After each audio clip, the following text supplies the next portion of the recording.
Good afternoon, everybody, or evening, or morning, or whatever time you choose to watch this video. It's afternoon for me right now, so I'm going to go with that. Uh, my name's Jeremy.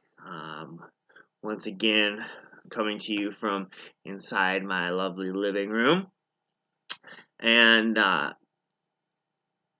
going to be discussing some specific topics in the future with you. And today I have chosen to discuss the loss of a loved one and the grieving process in recovery.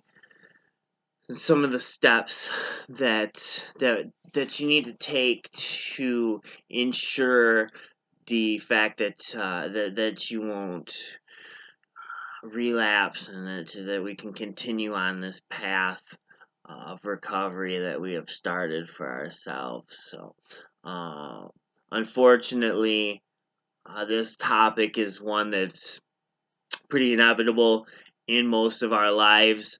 Some of us will deal with it earlier in recovery than others, and it's really important to be prepared for this situation because it's something that can and will take a lot of people back out into their active addictions, and it doesn't have to.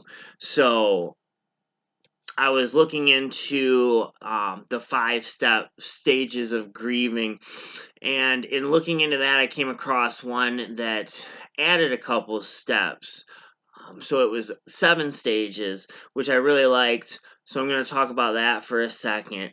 Normally, you would start off, the process starts off with denial, but this process actually goes a step back and starts with shock, which is that initial feeling that you get when you first hear the news. And I think that's something that needs to be understood as part of the process, and then we move on to denial from there, which is just our minds trying to deny the inevitable and argue with the fact that this is the reality of what's happening, and after denial, the next phase in the grieving process is anger. That's getting out those bottled up emotions, just that outpouring of all those emotions that have been locked inside of us, building up to this point. And after bargaining, or after anger, comes bargaining, just kind of seeking a way out of of the way that we're feeling, and then after bargaining comes depression, and that's just the realization of the inevitable, coming to terms with the fact that this is really happening, and it's sad. And then we have, um, testing is the next step, and this is another one that is added on to the original 5 stages of grieving. And testing is our way of seeking out realistic solutions to the grief, whether it be counseling or um, any type of way that you personally can get on with your own life and start to accept the reality of this loss. And then that brings us to the last stage, which is acceptance, and finally finding the way forward, and realizing that our lives still go on, and we have to live them the best that we can, um, in spite of this loss that we've been forced to deal with. So, um, you know, grieving is an absolute normal reaction process towards a loss.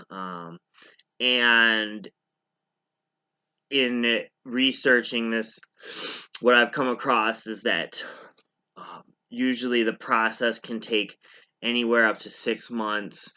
Obviously, there's no set time for the grieving process. Everyone is different and handles things in their own way, but 6 months seems to be an average that they've come up with. And as far as like the normal grieving process, and then after 6 months, if it still seems to be too much and the process isn't moving along the way that it should, it's suggested that you look into some sort of mental health treatment. So so that's very important to know, especially once you get to that point, because we can only handle so much, and until our mind just kind of gives up and doesn't want to fight anymore, and we resort back to our old ways. And so wanting to relapse is a normal response. Escape was our first choice to deal with any kind of situation,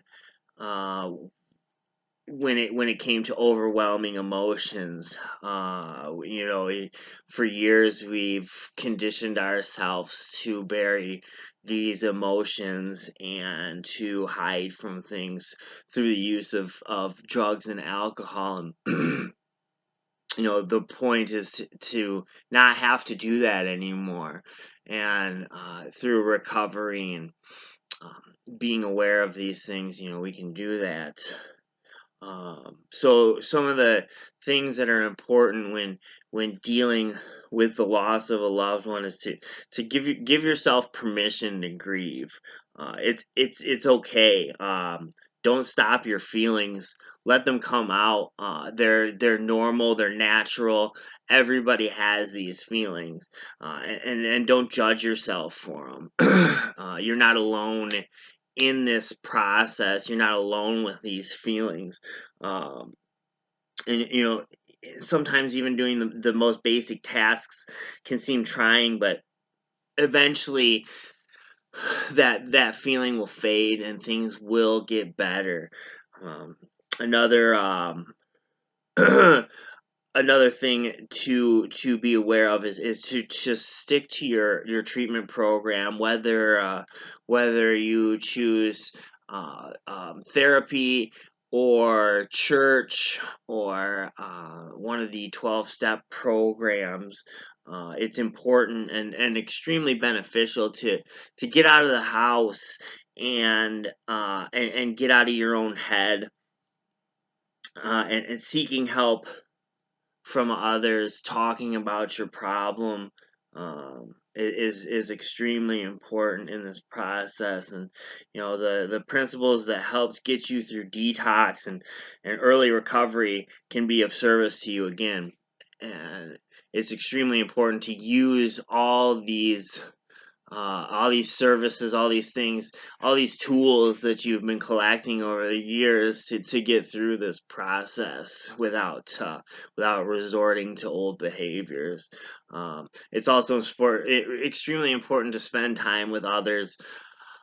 It helps to clear our mind of the things that consume us when we're by ourselves.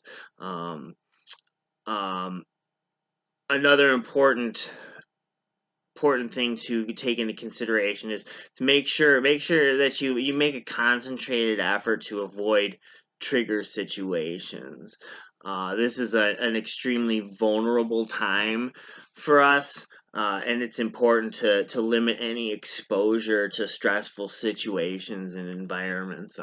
I wouldn't suggest hanging out in a bar or being around situations where you knew people would be using or it would be easy for you to access. So Another extremely important part of this process is to just ask for help. That people want to help, people are there to help, and no one has to go through this alone. That's never, it's never a good idea, and it's never necessary either.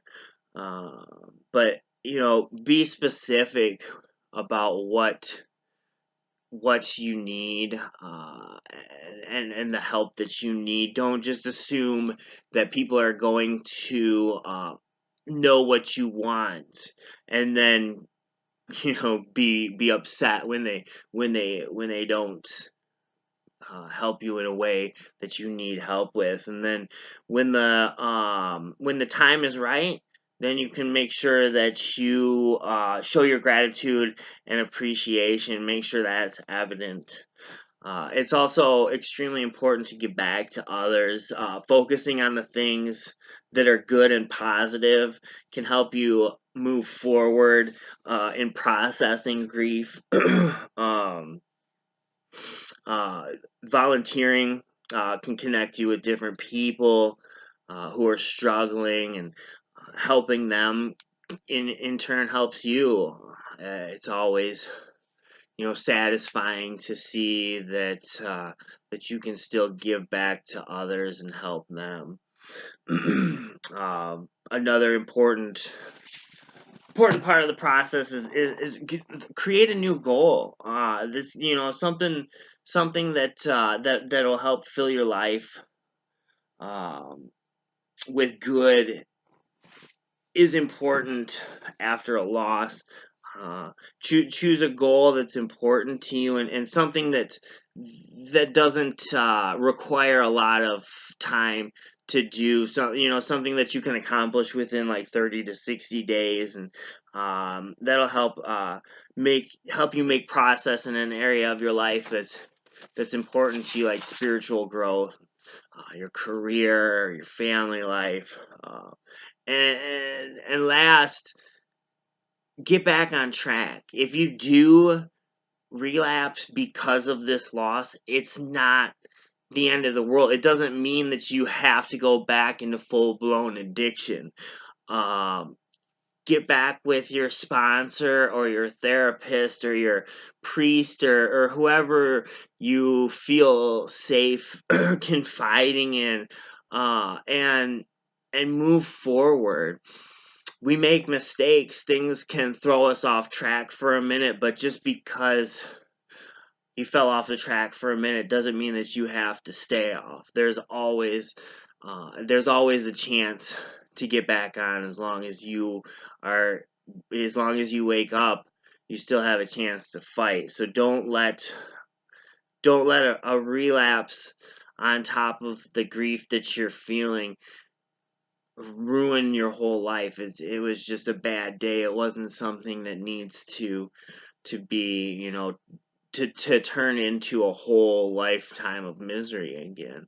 And we know what it's like to be down that road, and it's not necessary to go back there. So yeah, so if you do fall off track, just get back on. It's fine. It happens. I'm not condoning relapse. I don't think it's a part of recovery. I think it happens in people's recovery, but it doesn't need to. But when it does, it is important that you get back into what you were doing in recovery before that relapse, and refocus yourself. Um, so that's it for my for this discussion on dealing with loss. And next week I will have a different topic. If you have any suggestions for things that you would like to discuss, please feel free to bring your ideas forward. I'm more than willing to discuss whatever you would like to. So it's anything I'm game for, as long as it pertains to recovery or addiction, and helping each other. So I hope you all have a wonderful day, and just remember that together we will change the world.